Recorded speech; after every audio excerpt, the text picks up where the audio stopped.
Science का ये part है। अम्ल क्षार एवं लवण वाले चैप्टर से है। अम्ल क्षार एवं लवण वाले चैप्टर का ये दूसरा वीडियो है। पहले वीडियो में हमने अम्ल और क्षार पीएच वैल्यू सूचक तक बताया था। यहाँ पर अम्लों के सामान्य गुण होंगे। अम्लों के सामान्य गुण होने का मतलब जो प्रबल अम्ल होते हैं प्रबल संक्षारक होते हैं। प्रबल अम्ल क्या होते हैं? प्रबल संक्षारक होते हैं। संक्षारक होने का मतलब इनकी प्रवृत्ति होती है लकड़ी, कागज, त्वचा आदि को ये गला देते हैं। मतलब संक्षारक होने का मतलब लकड़ी, कागज, त्वचा आदि को ये गलाकर नष्ट कर सकते हैं। इसका दूसरा गुण क्या है? अम्ल का स्वाद खट्टा होता है। अम्ल का स्वाद तो खट्टा होता है लेकिन इसकी प्रवृत्ति संक्षारक होती है, इसलिए हम इसको चख नहीं सकते। अगला है अम्ल जल में विलेय है। अम्ल जल में विलेय है लेकिन जब जल में इसको घोला जाता है तो एक ऊष्मा बाहर निकलती है। तो कहने का मतलब जब अम्ल को जल में घोला जाता है तो ऊष्मा बाहर निकलती है, तो जो अपक्रिया होती है उसको हम ऊष्मा क्षेपी अपक्रिया कह सकते हैं। अगला गुण होगा अम्ल नीले लिटमस पेपर को लाल कर देता है। ध्यान से समझिएगा, लिटमस पेपर बना होता है किसका? लाइकेन नामक पौधे से प्राप्त किया जाता है। लिटमस पेपर जो होता है वो लाइकेन नामक पौधे से प्राप्त किया जाता है। तो अम्ल का गुण होता है अम्ल नीले लिटमस पेपर को लाल कर देता है। अगला गुण है अम्ल जिंक, मैग्नीशियम आदि कई धातुओं से अपक्रिया करके H2 मुक्त करता है। जैसे देखिए यहाँ पर अपक्रिया अगर हम जिंक की अपक्रिया अम्ल से कराते हैं, अम्ल का मतलब H2SO4 है या HCl भी ले सकते हैं या HNO3 भी हो सकता है। तो जिंक और H2SO4 दोनों की अपक्रिया हम करा देंगे तो बनेगा ZnSO4 और H2 यहाँ से अलग हो जाएगा। इसको यहाँ पर एक छोटा सा एरो दर्शाते हैं, इसका मतलब ये गैसीय अवस्था को प्रदर्शित करता है। उसी प्रकार दूसरा देखिए मैग्नीशियम होगा, ये जब H2SO4 से अपक्रिया करेगा तो बनाएगा MgSO4 प्लस H2, ये भी गैसीय अवस्था में होगा। ठीक, अगर यहाँ पर हम देखिए यहाँ पर H2SO4 के स्थान पर हम HCl ले लेते हैं, HCl, तो यहाँ पर हो जाएगा 2HCl, तो मिल करके बनाएगा ये ZnCl2 प्लस H2। उसी प्रकार Mg प्लस 2HCl हो जाएगा, Mg प्लस 2HCl, ये मिल करके बनाएगा MgCl2 प्लस H2। अब अगला गुण देखिए, छठवां गुण अम्ल क्षारों से अभिक्रिया करके उनके प्रभाव को नष्ट कर देता है। और जब अम्ल क्षार से अभिक्रिया करेगा तो अम्ल और क्षार दोनों का प्रभाव नष्ट हो जाता है और एक उदासीन यौगिक बनाता है। इसी अभिक्रिया को हम उदासीनीकरण अभिक्रिया भी कहते हैं। जैसे देखिए HCl और HCl और NaOH दोनों की अपक्रिया करा देंगे तो NaCl बन जाएगा और H2O। उसी प्रकार अगर हम यहाँ पर देखिए ये ले लेते हैं 2NaOH ले लेते हैं, ये क्या है? क्षार है, प्लस H2SO4 ले लेते हैं, ये अम्ल है, ये दोनों की अपक्रिया हो जाएगी तो इतना निकल जाएगा 2H2O प्लस बचेगा क्या? Na2SO4। कहने का मतलब अम्ल क्षारों से अपक्रिया करके उनके प्रभाव को नष्ट कर देता है और एक उदासीन यौगिक बनाता है जिसको हम कहते हैं लवण। देखिए अब उसके बाद दूसरा होगा क्षारों के सामान्य गुण। क्षारों के सामान्य गुण में सबसे पहला दिया है प्रबल क्षार भी प्रबल अम्ल की भांति संक्षारक होते हैं। कहने का मतलब अभी हमने अम्ल में बताया अम्ल संक्षारक होते हैं, उसी प्रकार क्षार भी संचारक होते हैं। ये भी लकड़ी, कागज, त्वचा आदि को गलाकर नष्ट करने की प्रवृत्ति रखते हैं। दूसरा होगा इनका स्वाद तीखा होता है और जलन उत्पन्न करने वाला होता है। कहने का मतलब अगर हम इसको चखते हैं तो इसका स्वाद तीखा होगा और जलन उत्पन्न होती है। अगला होगा ये जल में विलेय होते हैं, मतलब जल में ये घुल जाते हैं। अगला क्षार लाल लिटमस को नीला कर देते हैं। अभी हमने बताया था लिटमस पेपर किसका बना होता है? लाइकेन का। अगला देखिए क्षार साबुन जैसे चिकने होते हैं। क्षार जो होते हैं साबुन जैसे चिकने होते हैं, ये तेल या वसा के साथ साबुन व ग्लिसरॉल बनाते हैं। तो यहाँ पर देखिए ये फार्मूला होगा तेल या वसा का, ये फार्मूला होगा तेल या वसा का। जब हम इसकी क्षार से अपक्रिया कराते हैं तो ये NaOH है ना, NaOH का मतलब क्षार, इसका हम 3 मोल ले लेते हैं। यहाँ से देखिए ये इतना निकल जाएगा, ये इतना, यहाँ से ये इतना निकल जाएगा, यहाँ से ये इतना निकल जाएगा। निकल क्या रहा देखिए, आर फिर C double O N A, R C double O N A यहाँ से भी निकल रहा है, यहाँ से भी, यहाँ से, इसलिए हमने 3 कर दिया। और उसके बाद यहाँ पर ओ एच बचा, ओ एच यहाँ जुड़ जाएगा, एक ओ एच यहाँ जुड़ेगा, एक यहाँ जुड़ेगा, तो ये बन जाएगा। कहने का मतलब ये R C double O N A बनना है, इसको हम साबुन कहते हैं, और ये जो बना है इसको हम गिल्थराल कहते हैं। ठीक, देखिए अगला इसके बाद होगा उदासीनीकरण।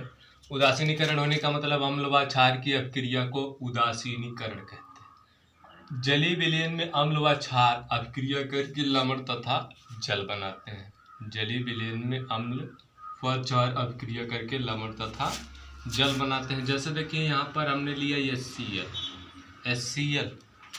HCl का मतलब होगा हाइड्रोक्लोरिक अम्ल, और यहाँ पर हमने दूसरा लिया NaOH, NaOH का मतलब क्षार, सोडियम हाइड्रोक्साइड। ये दोनों आपस में अपक्रिया करेंगे तो यहाँ से ये इतना निकल रहा है Na और Cl मिल करके बना रहा है NaCl, और ये H और ये OH मिल करके बनाएगा H2O। तो NaCl क्या है, लवण, और H2O क्या है, जल। उसी प्रकार देखिए CaOH का होल ट्वाइस का मतलब कैल्शियम हाइड्रोक्साइड, इसकी H2SO4 से अपक्रिया करा देंगे तो यहाँ से ये इतना निकल जाएगा, क्या निकलेगा, 2H2O, और यहाँ पर बचेगा क्या, CaSO4। CaSO4 का नाम कैल्शियम सल्फेट होगा, ये क्या है, लवण है, और ये क्या है, जल। उसी प्रकार अगर हम दूसरा उदाहरण ले लेते हैं, जैसे देखिए HCl प्लस KOH का, तो यहाँ से K और Cl निकल जाएगा, मिल करके बना देगा KCl प्लस H2O।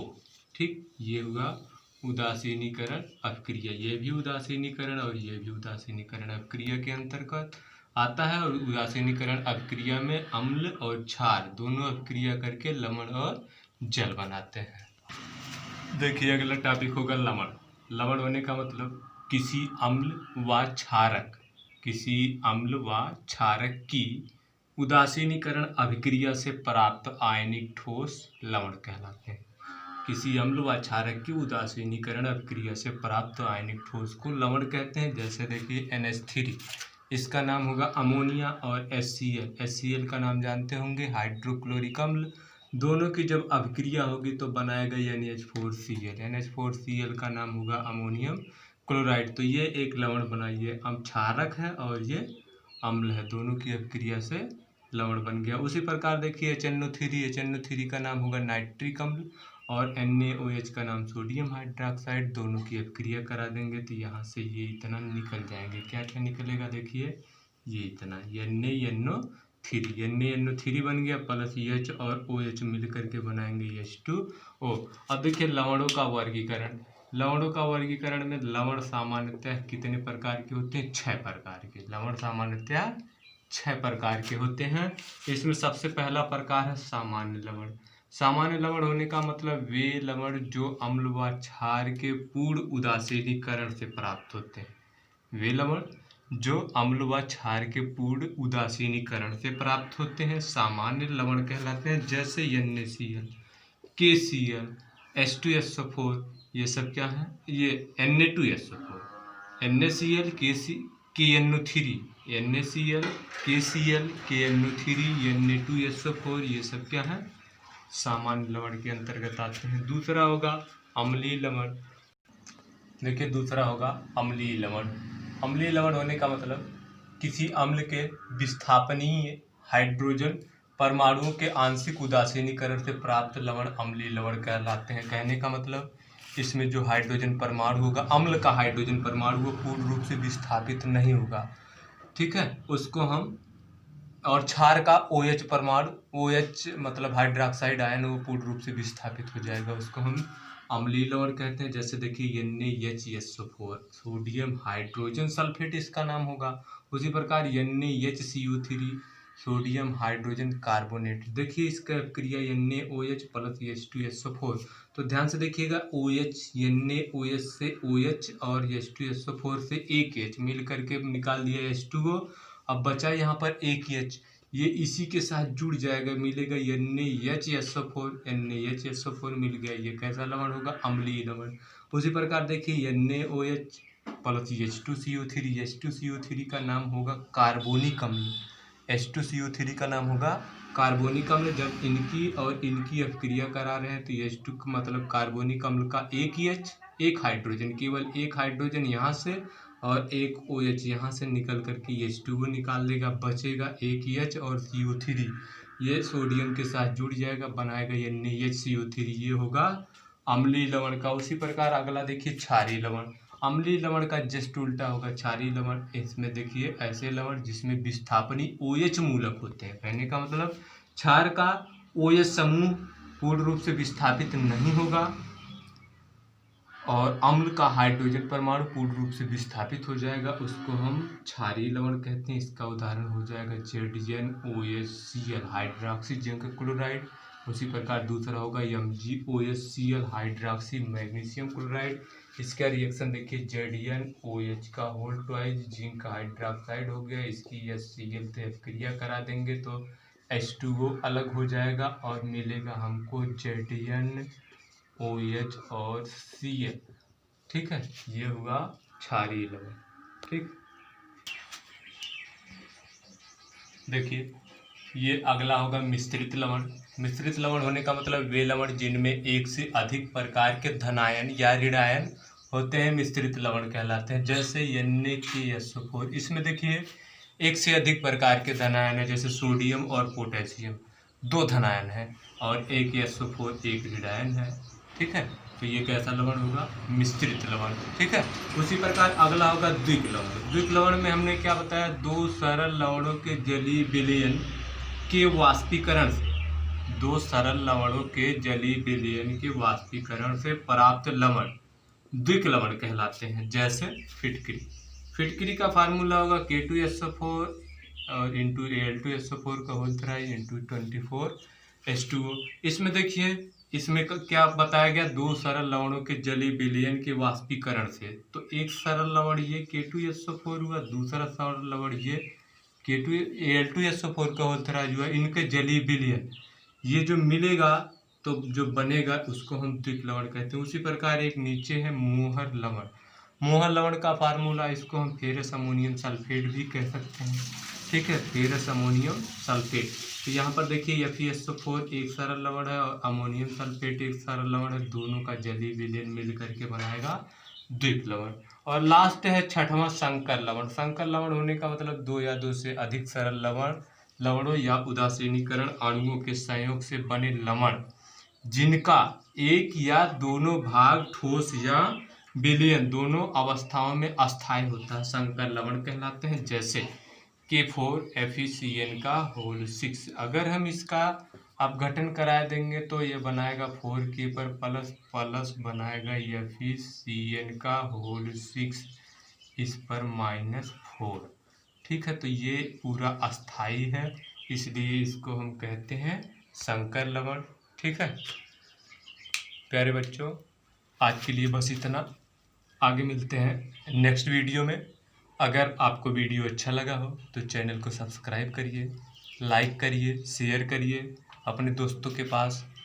अगर कोई भी समस्या हो तो वो कमेंट बॉक्स में कमेंट करके हमको आप बता सकते हैं। आपकी समस्या का निदान जरूर किया जाएगा। Thank you.